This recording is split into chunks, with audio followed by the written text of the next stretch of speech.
শিবশক্তি জ্যোতিষ healing astronomy সর্বদা আপনার সাথে, আপনার পাশে।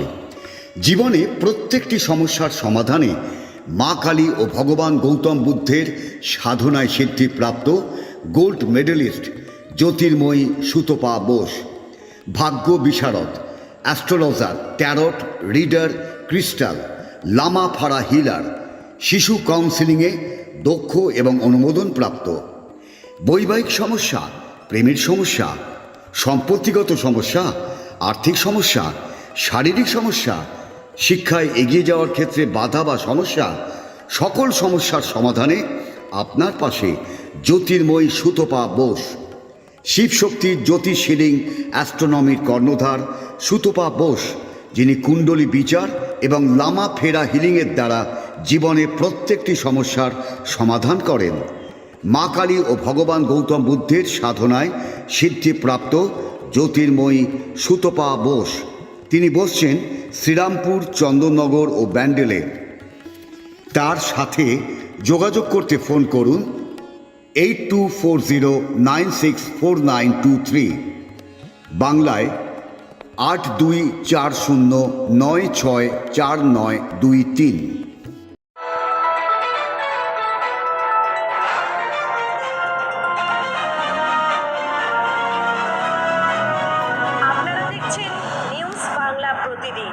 মানুষের সাথে, মানুষের পাশে। আপনারা দেখছেন নিউজ বাংলা প্রতিদিন। আমি গীতা। দেখে নেব আজকে হেডলাইন। পান্ডুয়া রাজপথে না, কোনায় কোনায় মানুষ নেমেছে। আপনারা প্রত্যেকেই জানেন স্বাধীন আগে যে মেয়েটি খুন হয়েছে, রেপ করে যাকে খুন করা হয়েছে, সেই খুন করার জায়গা হলো আরজিকর, যেটা মুখ্যমন্ত্রীর নিজস্ব জায়গা।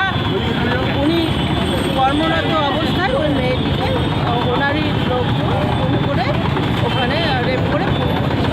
আমরা এই জন্য রাস্তায় নেমেছি, লজ্জায় আমাদের মুখ চাপা দিচ্ছি। কেন কি আমরা মহিলা, আমাদের রাজ্যের যে মুখ্যমন্ত্রী উনিও মহিলা, তো তার আন্ডারে তার শাস্ত্র এমনভাবে তৈরি করেছে যে নিজস্ব জায়গায় কোনো মহিলাকে ওনারা সিকিউরিটি দিতে পারছেন না।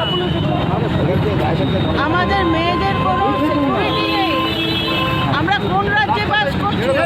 সেই লজ্জায় আমরা আজকে রাস্তায় নেমেছি।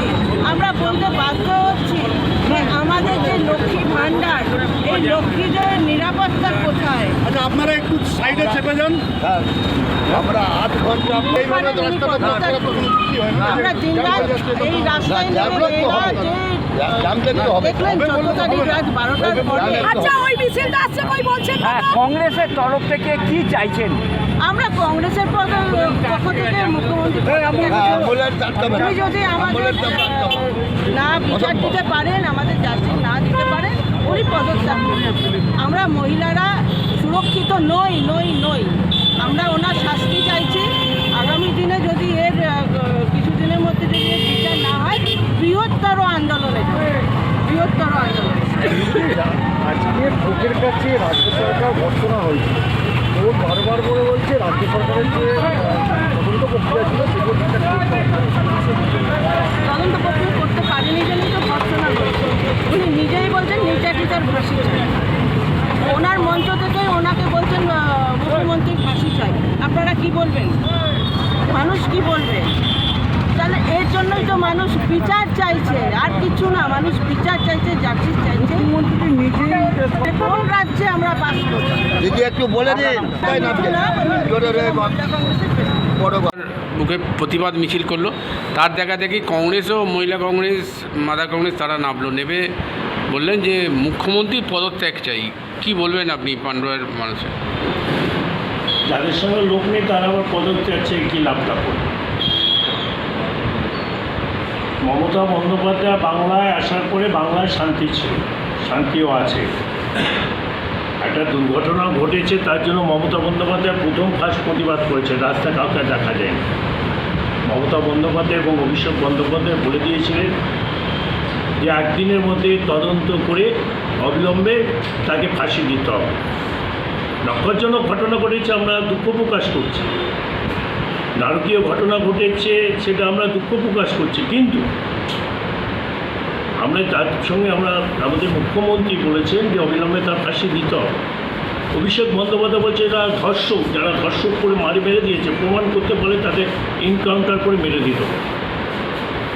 তো ওই তখন তো কেউ ছিল না। আজ তো বাংলার মুখ্যমন্ত্রী এটাই তো প্রতিবাদ করেছে, অভিষেক বন্দ্যোপাধ্যায় করেছে। মাটি ঘোলা জলে মাছ ধরবার জন্য অনেকেই ঘোরাফেরা করছে। সেইভাবে তদন্ত হলে কারা জড়িত নয়, আসল রূপটা বেরিয়ে আসবে। আজকে রাজ্য সরকারের উপর আস্থা রাখলে, মুখ্যমন্ত্রীর ওপর বা রাজ্য সরকারের আস্থা রাখলে এতদিন তদন্ত একবারে সঠিক জায়গায় চলে যেত। সিবিআইয়ের কাছে দিয়েছে, সিবিআই কেন্দ্রীয় এজেন্সি, নরেন্দ্র মোদীর এজেন্সি, অমিত শাহর এজেন্সি। আজকে ভারতবর্ষে নরেন্দ্র মোদী যেদিন ক্ষমতায় এসছে সেদিনকে আজ পর্যন্ত সঠিকভাবে সিবিআই কোনো তদন্ত করতে পারেনি, একটা তদন্ত ভালো মতো কাজও করতে পারেনি। তা আজকে এই ঘটনাটা নিজেরা দায়িত্ব নিয়ে কেন এতদিন পিছিয়ে যাচ্ছে, কেন এত সময় লাগছে? সিবিআই নাকি সব কিছু করতে পারে, তাহলে কেন ওই যে আমাদের আর্জি করে যে নারকীয় ঘটনা ঘটেছে, যে সবথেকে বাজে ঘটনা ঘটেছে, কেন সেটা তদন্ত করে বের করতে পারে? আমরা চাই যত সবথেকে বড় সর্বোচ্চ যে আদালত আছে তিনি তদন্ত করে 2 দিন 3 দিনের মাথায় বা 1 দিন 2 দিন হোক, 1 দিন বা 2 দিনের মধ্যে নিষ্পত্তি করে যারা দোষী তাদেরকে অবিলম্বে ফাঁসি দেওয়া হবে।